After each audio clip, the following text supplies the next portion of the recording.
Okay, so there are a couple tools that you'll need for the Play to Create system, but these tools are very simple, easy to find, and I'm going to give you a couple tips on them. But the tools that you'll see us use are very low tech, and the reason why we do that is that they allow you to be more effective and it keeps it very simple. Now, what you will be using is a pair of scissors, a nice pair of scissors, a pencil, ink and dauber, and then of course a paper trimmer depending on what project you're working on. So those are the basic tools you'll want to make sure that you have. Now, as far as tracing and cutting out the designer templates, whether you're a card maker or scrapbooker or you're working on a DIY project, these tips will apply to any of the above. Now, to start with, I'm going to show you how to trace out an accessory. And I'm going to be personally using the Nature number 5.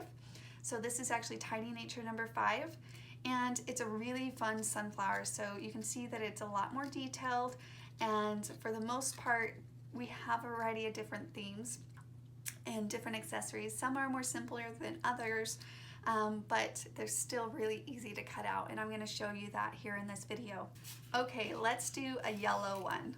Such a fun color. Okay, so what I'm going to do is I'm going to line it up on my piece of paper and then just simply follow the outside and trace it.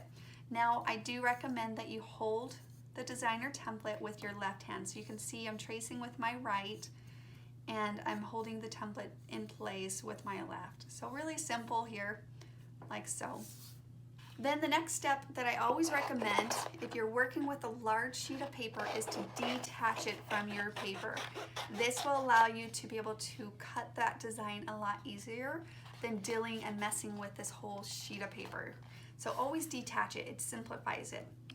Now with a design like this, I personally just cut in to my design and I'm gonna go one way. I find that it's more effective this way, and I'm just using my scissors tips here on this specific design.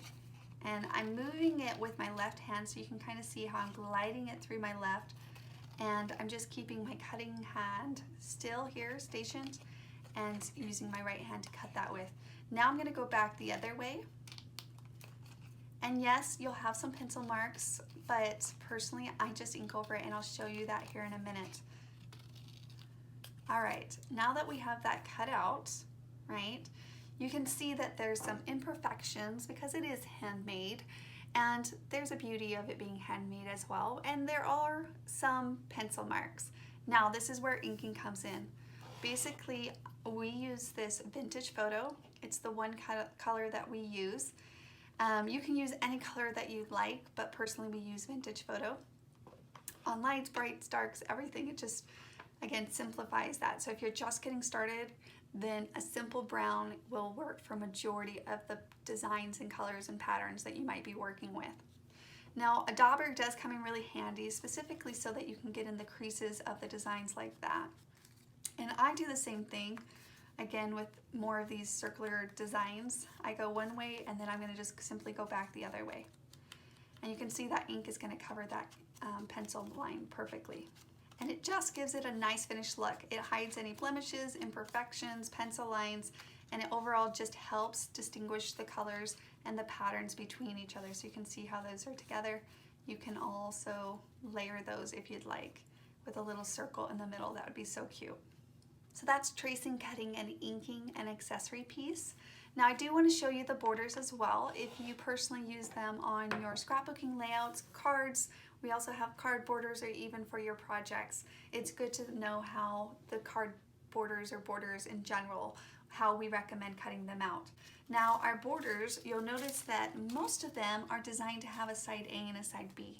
So I'm going to show you here Chestnut Drive, and just to kind of give you a look at what I mean with a side A and a side B. So this is 3A and this is 3B, and they piece together. Okay, and then also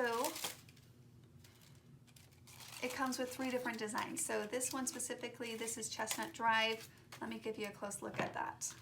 Okay, so see how fun these are. And then you have one more design right here. So those are the 3 different designs. Now to show you an example of how you cut out the borders, I'm just going to cut one of the border sets out. So I'm going to use 3A and 3B.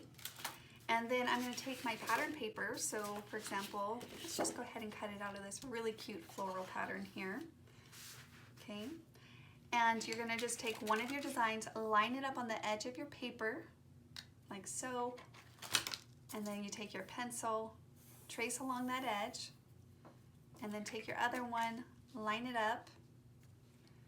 And then I just make a mark right here. Okay, so where we made that mark, that's when we're going to use our straight paper cutter, and we're just going to line it up on the edge. Okay, so I'm going to line it up right there where I made that mark, and I'm going to do a straight cut. Once I do that straight cut, all I'm going to do is follow my line and cut it once up the center, and now I have both pieces. So if you're designing a 2-page layout, you'll have it for both sides of your layout, so you're getting both of them done at the same time. If you're working on a project, then you can do one at the top, one at the bottom, however you're using that design.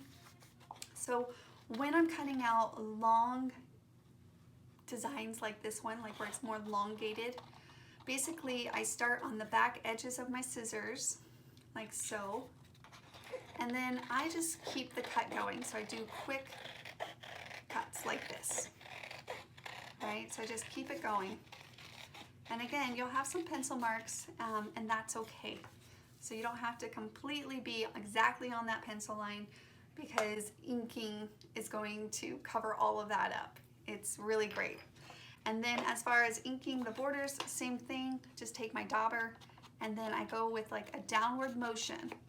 So this is kind of helpful. So if you're kind of like if you were playing guitar or something, so you just go on the edges like a downward motion. So again, just depending on how thin a paper that you're using, you'll want to keep your hands kind of right there to support the paper. This is actually really good paper. This is about 80 pounds, so I really love this paper. So that gives you a close look of an inked edge versus a non-inked. Here, let me put a piece of paper behind that so you can kind of see the difference there. So this left one is inked and the right one is non-inked.